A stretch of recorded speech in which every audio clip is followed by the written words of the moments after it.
Γεια σας και καλώς ήλθατε στο σημερινό μας podcast, ένα ταξίδι πίστης, θαυμάτων και πνευματικής ανάτασης.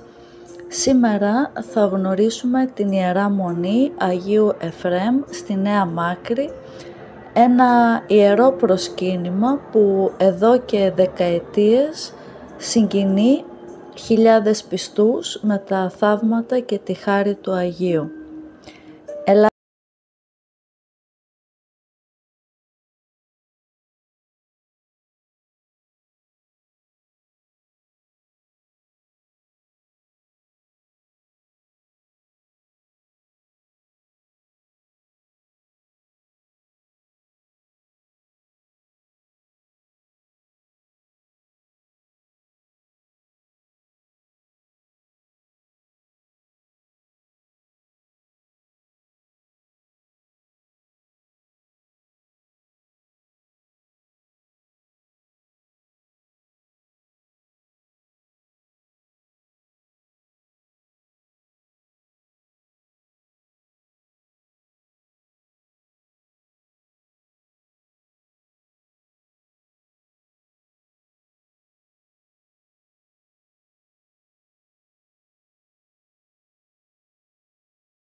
Η Μονή ανήκει στην Ιερά Μητρόπολη Κηφισιάς, ενώ στην αυλή της υπάρχει και ο τάφος του Φώτη Κόντογλου.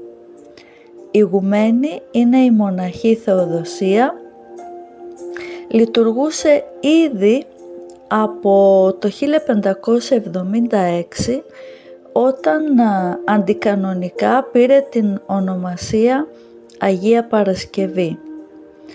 Ως γενέσιον της Θεοτόκου και πατριαρχική σταυροπηγιακή μονή φέρεται να υπάρχει καταγεγραμμένη η μονή στο Πατριαρχικό Συγγύλιο της 10ης Μαΐου του 1611 του τότε Οικουμενικού Πατριάρχη Νεόφυτου. Τούτο το χειρόγραφο υπάρχει στην Εθνική Βιβλιοθήκη Αθηνών. Το 1945 ανακατασκευάστηκε από την ηγουμένη μοναχή Μακαρία Δεσύπρη ως γενέσιον της Θεοτόκου. Στις 3 Ιανουαρίου του 1950 βρέθηκε το σκήνομα του Αγίου Εφραίμ από την ίδια, ενώ το 1975 με υπουργική απόφαση πήρε την ονομασία Ευαγγελισμός της Θεοτόκου, όπως ήταν δηλαδή αρχικά, και αξίζει να σημειωθεί πως σύμφωνα με πηγές αποκαλύφθηκε σε αυτήν θαυματουργικά το όνομα. Το 1945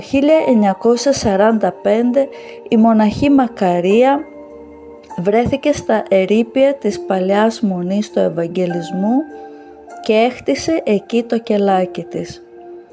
Λέγεται ότι αυτό έγινε μετά από θεία φώτιση, όπως και το γεγονός ότι άρχισε να καθαρίζει τον ναό για να τον ξαναφτιάξει.